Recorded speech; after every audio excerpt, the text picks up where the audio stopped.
নমস্কার বন্ধুরা, বিনামূল্যে রেশন আমরা সবাই প্রতি মাসে পাচ্ছি, কিন্তু সেই রেশন নিয়ে বড়সড় ঘোষণা করে দিয়েছে সরকারের তরফ থেকে। বিনামূল্যে রেশন কার্ড পিছু যেটা দেওয়া হয় সেটা বন্ধ হতে চলেছে 28শে ফেব্রুয়ারি। তার পরিবর্তে কি কি দেয়া হবে সে বিষয়ে জানানো হয়েছে। এবং এই বিনামূল্যে রেশন নিয়ে নানা অভিযোগ প্রতিবারই উঠে আসে, প্রতি বছরই কোনো না কোনো অভিযোগ উঠে আসে। রেশন পাওয়া নিয়ে এবং রেশন না পাওয়া নিয়ে দুক্ষেত্রেই কিন্তু অভিযোগ উঠে আসে। কিন্তু সরকারের তরফ থেকে বিনামূল্যে রেশন কারা পাবে, কতদিন পাবে এবং যারা পাবে না কেন পাবে না, রেশনের পরিবর্তে তাদের কি দেয়া হবে এবং 2000 টাকা কারা কারা পাবে সে বিষয়ে জানানো হয়েছে। কারণ এই বিনামূল্যে রেশন রাজ্য সরকার এবং কেন্দ্রীয় সরকার উভয়ের তরফ থেকেই আসে। এবং যে 5টা রেশন কার্ড আছে সেই 5টা রেশন কার্ডে এখনো পর্যন্ত প্রচুর মানুষ EKYC করেনি, কিন্তু EKYC ছাড়াও আপনারা রেশন পাচ্ছেন এবং আগামী দিনেও পাবেন। কোন কোন বিশেষ কারণের জন্য রেশন বন্ধ হয়ে যাবে সে বিষয়ে স্পষ্টত জানিয়ে দিয়েছে সরকারের তরফ থেকে। এবং সেখানে স্পষ্টত বলা হচ্ছে, সস্তা চালের সুবিধা শুধুমাত্র গরিবদের জন্য।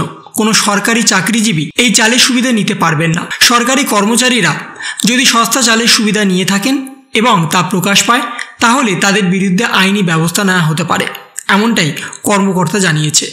জেলায় মোট 2,38,644 রেশন কার্ডধারী রয়েছে। এর মধ্যে এখনো পর্যন্ত 72.57% কার্ডধারী KYC সম্পন্ন করেছেন এবং বাকি কার্ডধারীরা KYC এখনো পর্যন্ত সম্পন্ন করেননি। জেলা সরবরাহ বিভাগের পক্ষ থেকে প্রতি মাসে সস্তা চালের সুবিধাভোগীদের পরীক্ষা করা হয়।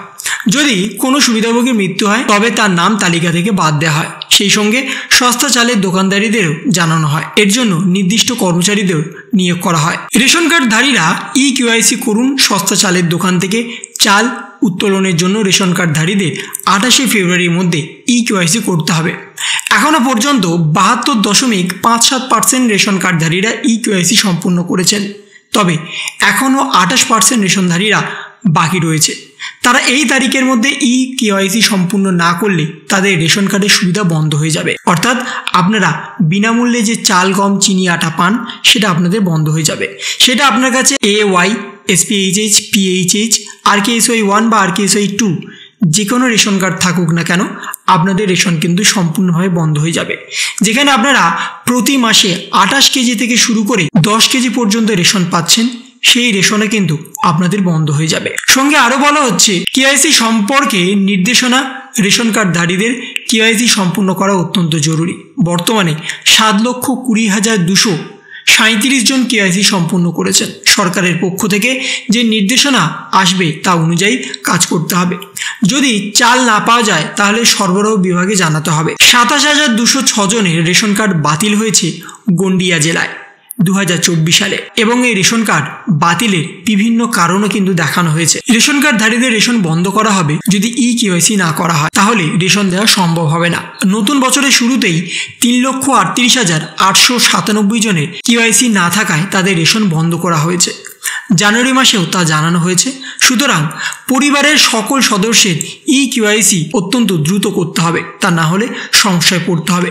সঙ্গে আরও বলে দেওয়া হয়েছে, সরকারি কর্মচারীদের সস্তায় রেশনের কোনো সুবিধা নেওয়া যাবে না। এই চাল শুধুমাত্র গরিবদের জন্য। যদি কেউ সস্তা চাল বাড়িতে নিয়ে আসে তবে তার নিয়ম অনুসারে তার বিরুদ্ধে শাস্তিমূলক ব্যবস্থা নেওয়া হবে। অর্থাৎ সরকারি চাকরিজীবী কোনো ব্যক্তি কিন্তু ফ্রি রেশন কিন্তু নিতে পারবে না। যদি কেউ নিয়ে আসে তাহলে তার বিরুদ্ধে আইনি কঠোর ব্যবস্থা নেওয়া হবে। এবং বর্তমানে যাদের EKYC এখনো পর্যন্ত সম্পূর্ণ হয়নি, দ্রুততার সাথে তাদের EKYC করতে হবে, তা না হলে 28শে ফেব্রুয়ারির পর থেকে তাদের রেশন বন্ধ হয়ে যাবে। অর্থাৎ আগামী মাসে তাদের রেশন আর পাবে না। তাই যত সম্ভব তাড়াতাড়ি আপনারা EKYCটা করে নিন, তা না হলে আপনাদের রেশন বন্ধ হয়ে যাবে। এবং তার সাথে যারা সরকারি চাকরিজীবী আছেন তারা কিন্তু কোনোভাবে বিনামূল্যে রেশন নিতে পারবেন না, তা না হলে তাদের বিরুদ্ধে সরাসরি আইনি ব্যবস্থা নেওয়া হবে, এমনটাই কিন্তু জানানো হয়েছে। সঙ্গে বর্তমানে আপনারা কিন্তু পেতে চলেছেন 2000 টাকা করে। বর্তমানে একাধিক পুরুষ মহিলা বিভিন্ন প্রকল্পের জন্য আবেদন করেছেন এবং আপনারা সকলেই জানেন, বাজেট পেশ হওয়ার পরেও লক্ষ্মী ভাণ্ডারের টাকা কিন্তু আপনাদের বাড়েনি।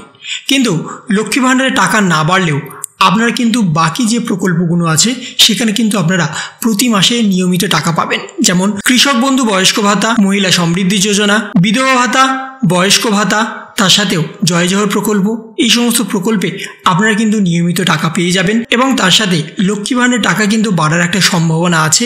সে বিষয়ে মাননীয় মুখ্যমন্ত্রী মমতা বন্দ্যোপাধ্যায় আবারও ঘোষণা করেছেন। বাজেটে যে লক্ষ্মী ভাণ্ডারের টাকা বাড়ানোর কথা ছিল সেটা কিন্তু বাড়ানো হয়নি, তাই পরবর্তীকালে আপনাদের লক্ষ্মী ভাণ্ডারের টাকা বাড়ানো হতে পারে সে বিষয়ে কিন্তু আশ্বাস দিয়ে দেওয়া হয়েছে। তাই এই ছিল একটা ছোট্ট ইনফরমেশন আপনাদের সকলের জন্য। যদি আপনাদের ভিডিওটা ভালো লেগে থাকে তবে লাইক করুন, শেয়ার করুন এবং অবশ্যই সাবস্ক্রাইব করুন। তার পাশাপাশি আপনার মতামত কমেন্টের মাধ্যমে জানান।